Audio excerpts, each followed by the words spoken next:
With the landscape of Magic the Gathering's reserve list looking very bleak, a lot of players are asking those questions about holding on to these cards, investing in these cards, speculating on the reserve list. Will it turn around? What's going to happen? Let's take a look at some amazing cards, but let's also have that conversation about what's going on right now in the reserve list.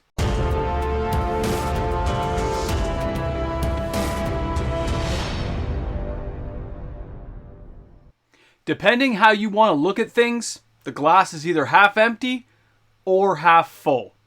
Welcome back everyone, MTG Moxman here. Thanks again for joining me today on my channel. And of course, a big shout out and thank you to all my regular viewers, new viewers coming in. And don't forget, if you enjoyed today's content, to like and subscribe the channel. Turn your notification bells on for this channel as I do upload new content each and every day. We're only, 3,609 subscribers away until we get to our 20,000 subscriber party. It's going to be epic. The rules will come out at 19,000 subscribers, so stay tuned for all the events and things that'll be going on. It's going to be a good time. Can't wait to share it with you. So let's take a bit of a conversation topic first, then we'll look at some cards. You know, in a card watch video like this, some people ask me to touch on what's going on in the reserve list. You guys know I track this very closely. I do follow hundreds of these cards each and every week as I do the top 10s. I follow numerous stores to get information and data on sales things. And this is how it's kind of laying out right now. The sales are bad. That's the kind of glass half empty type thing. Things are bad. Nothing's selling. Stores aren't buying a lot of stuff right now, at least not at a good price. It looks on the surface really bad. Okay, it looks horrible. We know we've seen total losses on the reserve list. Things have scaled back almost. We're almost at the point where some of these cards are reaching the pre-2020 prices, okay? We've lost that much retracement that it looks like it is, wow, horrible. Some of this is the 30th anniversary. Almost looks like, in my tinfoil hat way, Wizards did it on purpose so there'd be no faith in the reserve list spending to divert people's money to other products or other things. It's one of those things that gets me a little bit, and I do think about it. I know there's no validity to back that, but it does get my head thinking when they saw in single weeks hundreds of thousands of dollars every day being bought and sold in reserve list cards. Imagine they just said, who cares? Print it anyway. Let's see what happens to the market. I'm just saying it could have happened that way. Could have been that simple. I doubt it, but it could be. You never know. Now let's talk about some of these cards. When you're looking at the reserve list, and we're looking at it as a whole, 572 cards of glory. What this has done to the market, with the prices losing the value they have lost, with players taking a bath on some of these cards, the speculators are gone. They're not here anymore. You in the back? Yeah, you? Okay. No, they really are gone. Okay, I don't see anything shady right now. Yeah, I see little mini buyouts and stuff from a few people having some fun. And that could be speculation in the future if the cards turn around. But let's focus on the here and now. There's nobody left. The players who are here collecting the cards or buying reserve list cards in general for fun are the people who just love certain cards. Like myself with Soldevi Excavations. That's what's happening, plain and simple. Okay, when you see a whole bunch of Soldevi sales, it's not like it all of a sudden got turned around in Commander, Vintage, and Legacy. People said, this is the card you got to have. Look at this cool combo. No, it's people enjoying the card who just want to own copies of it because it's one of those cards they have a thrill buying, like a Thrall Champion. And yes, some of these cards do have uses. They can be played, and they don't look too bad or too shabby in the right circumstance. But that's not bringing speculation around again. It is going to take some other event to turn the market. Now let's get to the glass half full. The prices are so good. They've gone so low that if you're any person who's always wanted to have some of these cards, this is the time. I've even seen dipping now in Power 9 cards ever so slightly, and that will take longer, but it will trend down. I've seen some lowering of prices on dual lands. Expect to see in the next 90 days a little bit of a trend going down on some pricing for moderate to heavily played cards. There is more of a receding line of value, which means anyone who's thinking glass half full and wants to get these cards, this is the time. Now, if the prices could go too low, you're going to see speculators diving back into this market and saying, I want to get in because if it turns around, the profits will be tremendous. That's true. There is a chance that some of these cards will turn around and go crazy if the market turns and when it turns. But the market never turns that quickly. It takes time. There will be warning signs. There will be indicators. People who watch this channel, you follow me long enough, you know I track it, I would let you know if I saw weird things turning around, like we saw with a whole bunch of those dual lands selling about a month, 6 weeks ago. When that stuff happens, I do notice it, I catch it, and when you tune into the channel, I'd let you know that. So the glass half full right now is the prices are really good for any cards you're after, for cards you're looking to get. Now, most people are looking for things for Commander. They want to get into some of these cool things, but there's also people out there who have never owned dual lands, who have never owned cards from Legends, Four Horsemen type stuff, and being able to buy this stuff, being able to buy on TCG Player, and you go looking for a City of Shadows. The fact that a City of Shadows is half the price of a Blood Moon, which can be reprinted, should blow your mind. The fact you can get a Blood Moon for, say, $65 US, lightly played, but you can get a City of Shadows for $35 to $40, blows my mind. This stuff is great for anyone trying to get in. There's lots of low-end cards that don't really change that much in price, but when you're looking for mid-level cards, this is the time. I didn't show it today, but things like Wheel of Fortune going sub 300 now means they will go sub. Those keep dropping down until finally it's at discount value days, and you're buying it at the Dollar Tree, and you can go pick it up at your local Walmart for like $125. The price will keep falling. When it breaks the 300 barrier and starts sinking, that's when things happen. Okay? You just got to watch for it. If it's a card you're after, some people don't care. They're totally turned off. But if you're a person who's willing to take a little bit of risk to spend the money, to own the card that you've always wanted to own, and then hold on to it long term. I'm not talking like speculating like, oh, I'm going to turn a profit. I'm just saying you want to own that card. Those are the people who will now take advantage and buy those cards. It's the same as like when they talked about home prices going down. Because interest rates are rising, home prices go down. There's talk of people walking away from their houses. At least here in Canada, I heard on the news actually this morning, yesterday, because you guys are watching this on Friday, and this is like Thursday evening. And they were talking about, the era of like the 70s and 80s when interest rates were like 20, 30%. People walked away from their homes, okay? But that's when rich people got richer because they bought the homes at a very cheap price and just rented them out. Rich get richer, poor get poorer if you can't hang on, if you're not prepared. So people who prepared for the reserve list to go this low, who put away a few ducats, a few shekels on the side and said, maybe I'll save up for that card. And I know you guys have sent me those emails.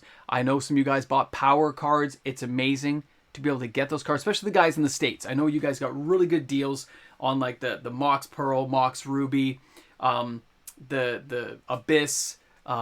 Great cards to see you guys buy at those low prices. That's amazing. Not everyone's going to do that. Not everyone will recognize how cheap they really are in terms of where they've been. But it's still the reserve list. And this is what people shouldn't forget. It's still the reserve list. These cards are 30 plus years old now. They're just getting older by the day. Museum quality that we've talked about for so long, that still exists regardless, just because of the age of the cardboard.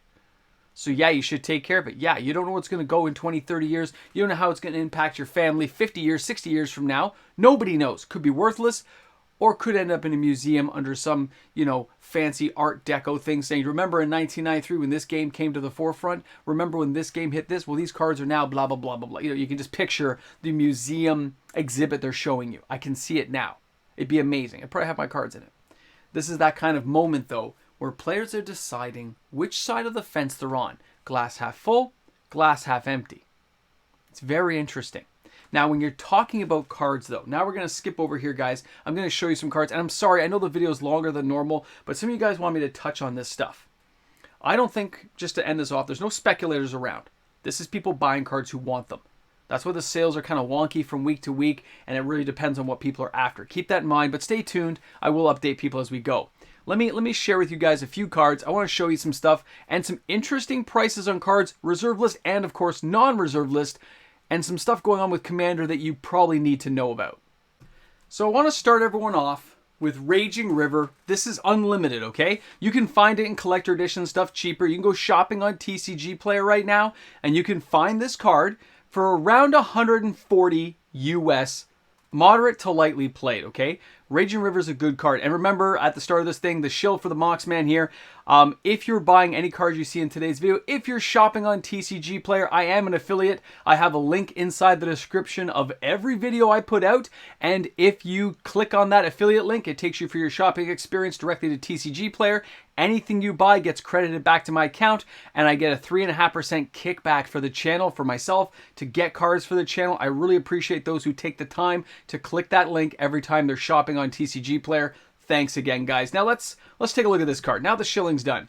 Raging River is very interesting, especially in Commander, especially nowadays. The fact it's only $145 US is a steal.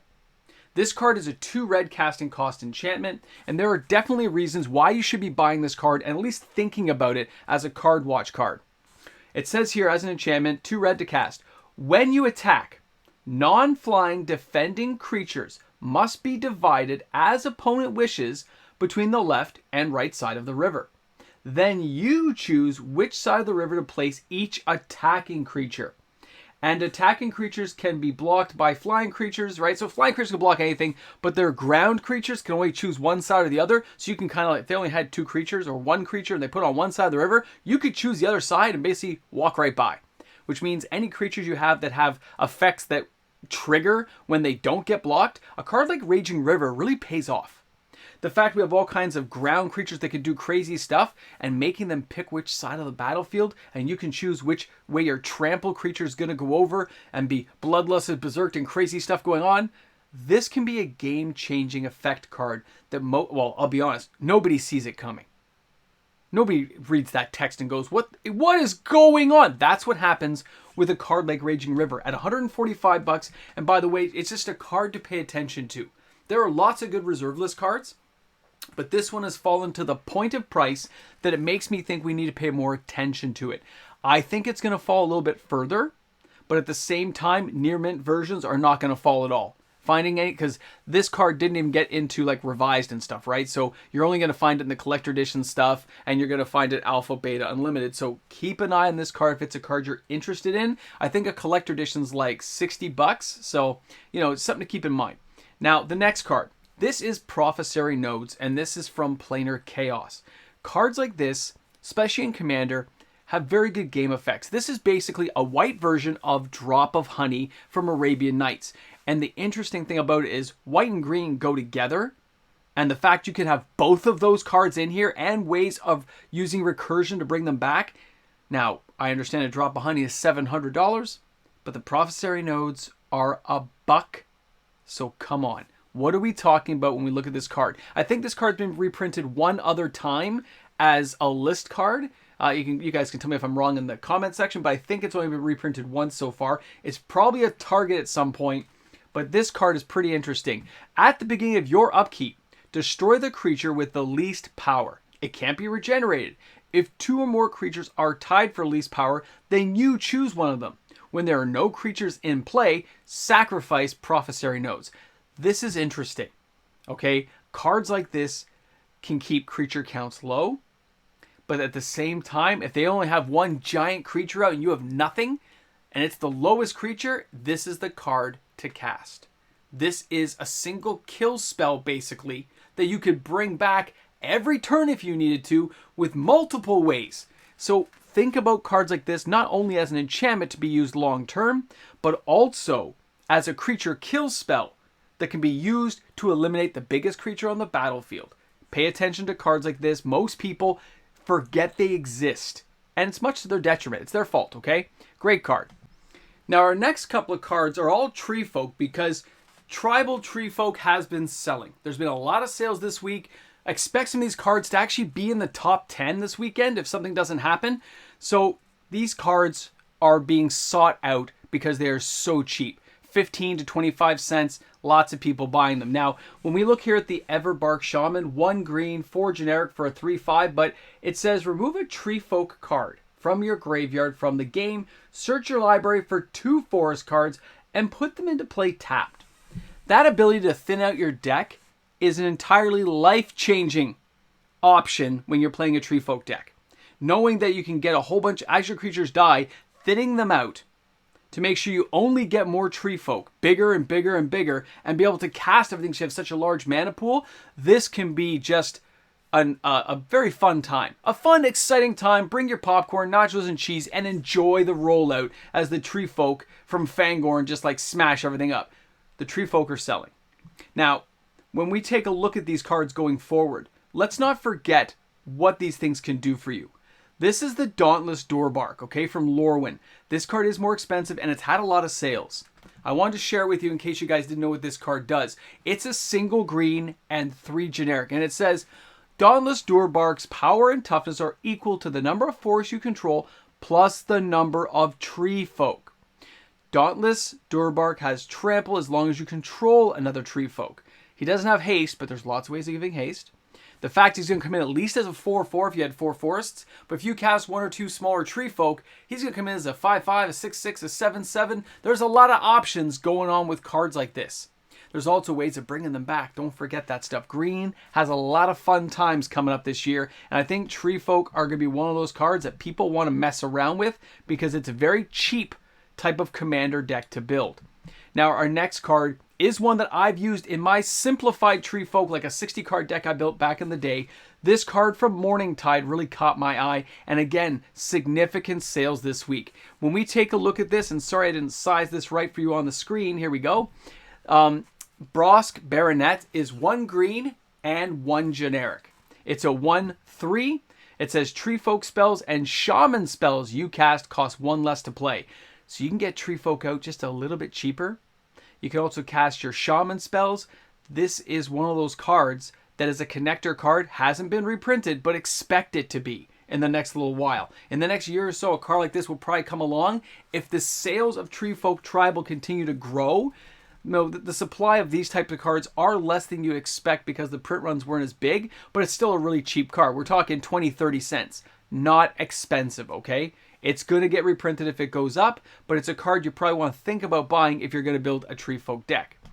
Now, Giant Opportunity. I just want to touch a little bit on these next 2 cards. And when you look at Giant Opportunity, again, 10 cents, 20 cents, less than $1, whatever. 1 green, 2 generic sorcery. You may sacrifice 2 foods. If you do, create a 7/7 green giant creature. Otherwise, create 3 food tokens. We know the commander food deck from Lord of the Rings, and that means cards like this are probably going to see an uptick in sales very soon. Because it came from a great set, Throne of Eldraine, people kind of, they kind of hashed and hawed it. I remember a lot of people playing with this card. There was a lot of food with that troll, feed and feasting, festering troll river, the food troll guy. This is that type of card. I use this one numerous times to create all kinds of big baddies. This is a fun time. There's lots of ways of doubling your spells over. There's lots of reasons to create food. And that leads us to another card that people need to be aware of. And it's kind of funny that it's here, but we're talking Oko. Thief of Crowns. That's right, the banned card that went from being like 60, 70 bucks and it crashed when they banned it. Okay? Now, Oko, though, can be played in Commander. Remember that. He can be in Commander. He's got 1 blue, 1 green, 1 other, 4 already for loyalty, +2 to create a food token. +1, target artifact or creature loses all abilities and becomes a green elk creature with base toughness of 3/3, which means you can create a food token, then you can pump it up again, and of course make it into a 3/3, or of course you can exchange control of target artifact or creature you control, and target artifact or creature an opponent controls with power 3 or less. This stuff is crazy to think that Oko may see an uptick, but guess what? Some sales have started to happen. Because all this stuff seems to lend itself to the opportunity for food decks, token creation decks. It's something people are messing around with. And when you're messing around with stuff, some people are just going to say, it's 10, 15 bucks. I want to spend a little bit and try things out. But I think what people are lacking when they look at all these cards, and they're great, they're fun, they're going to be, these costs are so low, how can you not mess around with this stuff? A Treefolk deck that you want to build is going to cost you, 20, 30 bucks of most of your key cards, and then you'll start, putting in some good, expensive kind of mid-level range lands and stuff depending on the combinations. But when we're looking at the food token stuff, there is quite a variety that came from Throne of Eldraine. Gives a lot of options to people. But we'll see where it goes because we have the Wilds of Eldraine coming too, which means we'll probably have more food token creation to fit in with what's going on in Lord of the Rings. To make Modern better, to make Commander decks better, to augment what's already there. So pay attention to cards like this because they can spike just because new cards come along. And when it comes to Throne of Eldraine, the print run is massive. There's lots of it available, but if people aren't willing to sell or if the stocks dry up, buying something at 5 cents now and buying 10 copies for, what, $1, and then holding on to it and see if it jumps up isn't going to hurt you if you're going to speculate on it. But at the same time, if you think you might need it, make sure you have 1 or 2 copies. Go to your local store when you're doing a purchase and throw a couple of copies in there just because it might not be a bad thing to do if you're going to build with one of these decks. That's what I do. I go in, I'm making a purchase even on TCG Player, and I may add a few key cards, either for things for the patrons or just ways of myself saying, I might build with that later on. I'm building an anti-this or this, or I want to do a control this. You just add a little bit, but you got to write the cards down so you remember what you're looking for. So we'll see what happens with the reserve list. We'll see how these food token and tribal tree folk end up. But these are interesting times for players to be paying attention to what's going on. So thanks a lot for staying with me. Thanks for making it this far into the video. Where is it, like midnight out there? This was a long video, I understand. If you made it this far, you can put Army of Darkness in the comment section so I know you made it till the end. Thanks a lot for tuning in. Looking forward to seeing you guys all tomorrow, of course, because we got the top 10 and we see what's going on out there. And of course, Sunday, don't forget, we have our reserve list top 10. And I think by tomorrow night, tonight, which is Friday night, you might see extra videos coming up, and that will be collector edition boxes, I believe, of Lord of the Rings. We'll see if we get lucky. Maybe we'll find the one ring. I'll see you guys tomorrow. Have a great day. Okay, this is where we're at. These are patrons. These are the people who make this stuff happen every day. You want to know why this video was created? Because patrons like yourselves support the channel. Thanks again to the amazing patrons I have. Well. So you're smart. You knew there was a section beyond the section. You knew there was something afterwards. And you're like, hey, we're here, man. Tell us everything now. Give us the good stuff. First off, that's awesome. That is awesome. I got some good stuff planned. I've already started sourcing out certain things. We're going to have a good time. Don't worry. We will have a blast when it finally happens. Can't wait. Yeah. Patrons are going to be happy. YouTube membership members, happy. Everyone else, still happy. Just not as happy, but we're going to be good. Now, reserve list cards. Pay attention to them. There's nothing that's going to turn prices around right now, but there is a floor. When you hit that floor, there'll be a bit of a bounce because people are going to buy stuff. I would really focus on mid-level, mid-tier stuff, and I think you'll see another drawing back on the market because of the negativity it's attracting right now, and the wallet's just being sucked like a sponge with that Lord of the Rings stuff. The stuff happening there makes no sense. It is complete lunacy. I can't imagine. I'll love opening it. I can't wait. Like, I'm excited, but I understand how the market conditions work and change, and most people just don't care, and that's scary. So we'll see where that goes. But thanks a lot for being here. If you made it this far, you put Necronomicon. Yeah, Necronomicon. All right, guys, I'll see you later. Have an awesome day. Bring a friend to Magic. Hey, the Flash movie this weekend, too. Yeah.